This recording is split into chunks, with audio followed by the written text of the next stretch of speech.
Hi, B cohort. I hope you're doing pretty well at home. Hopefully you remember from class on Friday, we started putting some of our historical artifacts into their historical context. I didn't use those words, but that's what we were doing. Do you remember I asked you the question? And the question I asked you is, when are we? That is starting to put things into historical context. And we are going to spend the next few days really working on the function of time and how it works. I don't mean like scientific time, I mean historical time. And our big focus for today is going to be on the concept of centuries, because centuries can get a little bit confusing. You might have heard, or you may have already done the work, to realize that we are in the 21st century. Now, sometimes that can confuse you because you might be thinking, but we're only in 2020. So how are we in the 21st century if we're only here? Well, hopefully this video is going to explain that to you to make it a little bit easier to understand. And don't worry, it still throws off some adults. Trust me, I know. I've had to explain it to them too. So let's start with this. Here we have my timeline.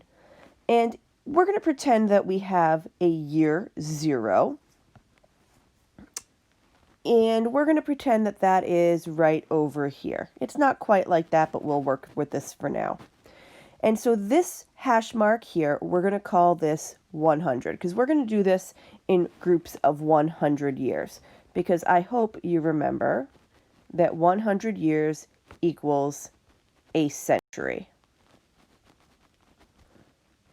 Okay, so this is going to be year 200, year 300, year 400, 500, 600, all the way to year 700. Okay? But let's take a look at what happens in that first group of century, in that first group of numbers. So, where would, say, year 50 go? Well, year 50 would go right about here. Okay. But what century would that be? It can't be in the 0 century. You can't really have a 0. That doesn't make a lot of sense. So it has to be in the 1st century. So the 1st century is from here to here. This is your 1st century. Well, if that's the 1st century, then this must be the 2nd, the 3rd, the 4th, the 5th, the 6th, and the 7th.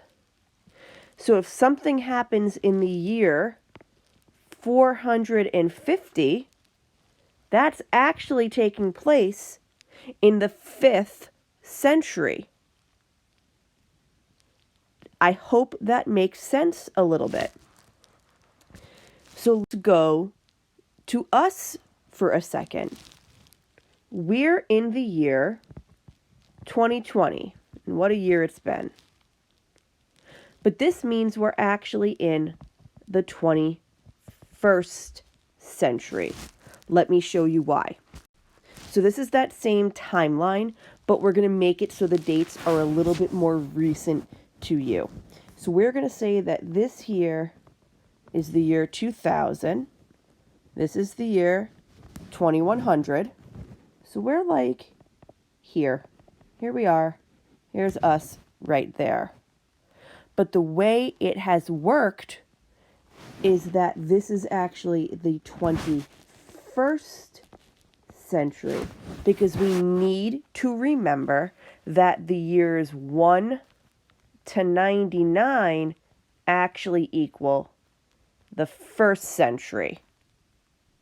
So then the 2nd century actually starts at year 100 to 199.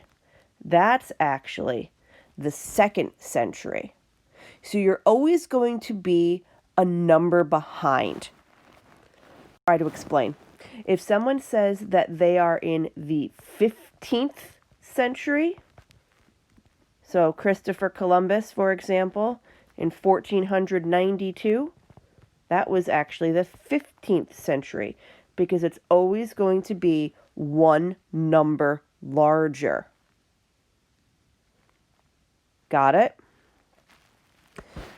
So let's try another one. If someone says to you, oh, World War II. World War II was in the 1940s. What century is the 1940s? You have to add one. It's not the 19th century.